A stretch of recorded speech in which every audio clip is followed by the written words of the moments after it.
life, every day, late at night, not okay. All I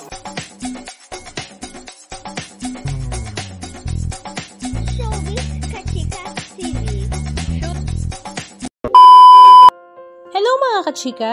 Last August 4, 2024 nga ay talaga namang ikinalungkot nga ng mga Pinoy celebrities ng showbiz industry ang announcement ng pamilya ng haligi ng Regal Films na si Mother Lily Monteverde, kung saan siya nga ay pumanaw na sa edad na 85 years old.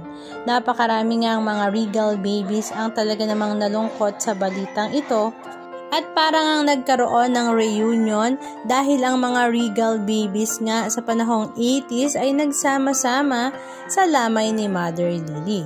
Spotted nga doon sila Richard Gomez, Maricel Soriano, Lorna Tolentino, Melissa Mendez, Snooki Serna, Aga Mulak, Janice de Belen, Gina Alahar, Ricky Dabao, Monsur del Rosario, Ara Mina, Miss Charo Santos Concho, mag-asawang Lani Mercado at Bong Revilla, mag-asawang Annabel Rama at Eddie Gutierrez, Rupa Gutierrez, at talaga namang napakarami pang iba.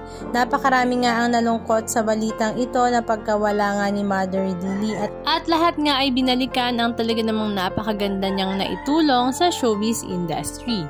Halika at panoorin natin ang ilan sa mga video clips ganap na kanilang ibinahagi.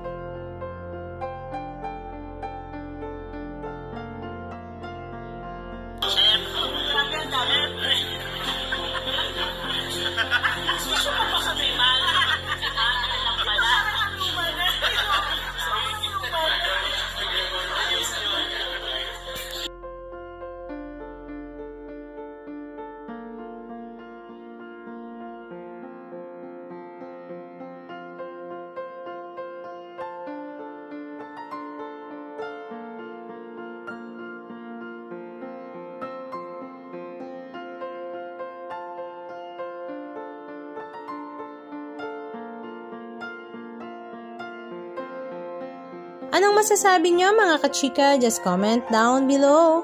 And please don't forget to subscribe. Thank you!